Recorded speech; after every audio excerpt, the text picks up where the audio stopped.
'Di ba? Doon mo pa lang makikita yung reality, 'di ba? Na meron ka palang mga ganitong kakaharapin. Dati sobrang burnout ako sa buhay ko kasi sobrang ang daming challenges, 'di ba? Tapos sabi ko, paano ba yan? Parang ano mo yung gusto ko lang nagkukulong ako sa kwarto habang pinag-iisipan ko yung mga problema. Tapos doon ko napansin unti-unti na lalo lang akong nilalaman ng problema. Parang lalo lumalala yung situation ko. Hindi ako nakakaisip ng solution. Hindi ako makafocus sa lahat ng ginagawa ko. Kasi doon lang ako nagpo-focus sa puro negativity.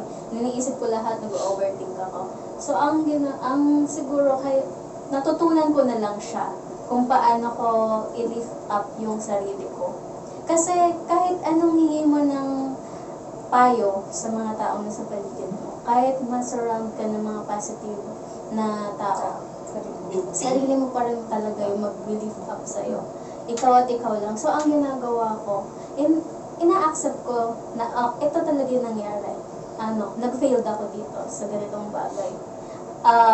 Bibigyan ko ng time yung sarili ko na parang kumbaga isipin kung ano yung naging problem, bakit ako nag-fail. Until ma-realize ko na magkakaroon ako ng sariling solution dun sa problem. Ang siguro, minomotivate ko yung sarili ko in terms of embracing the mistakes and failure.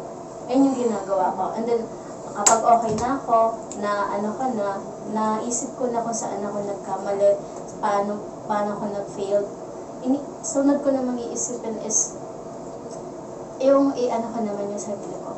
I-motivate ko yung sarili ko na, it's okay, sa susunod naman pwede mong i-try ulit yan. Next time, ito na itama mo na. Gawin mo na kung ano yung dapat. Kung saan ka nagkamali, ayusin mo. Ganun yung ginagawa ko. So, para sa akin, talagang, kailangan mo lang i-accept palagi sa sarili mo na mayroong negative at negative na mangyayari sa'yo. Pero at the same time, lagi mo rin i-ready yung sarili mo na kailangan bumangon ka, ayusin mo ulit. Kasi yun lang naman yun balance lang palagi dapat Merong negative na mangyayari sa'yo, pero at the same time, lagi mong i-focus na merong positive na solution sa lahat ng problem. Kasi wala namang problema na walang solution, di ba? It takes time. Ako, ganito.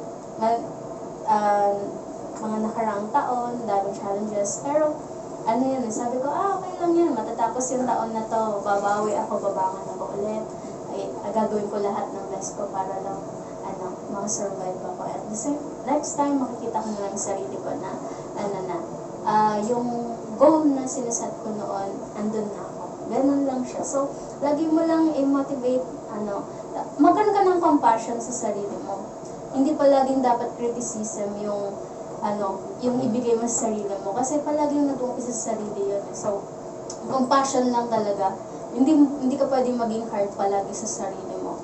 Kasi at the same time, kung hindi mo a-accept yung negativity sa buhay mo, ma-feel invalidated din yung ibang tao na nakakaranas ng gano'n na positive yung mindset mo, tapos negative yung kaibigan mo, di ba? Meron siyang problema. Na-invalidate sila. Parang nafe-feel nila na unheard, gano'n. Kasi na-experience ko parang feeling ko unheard. Parang sobrang pity naman ng pakaramdam ko sa sarili ko. Pero sabi ko, hindi pala dapat gano'n. Dapat, balance lang. Hindi pwede magpalaman ka sa negativity. Hindi pwede masobrahan ka sa positivity. So, compassion lang palagi, tapos huwag masyado sa criticism. Yun lang po. Thank you.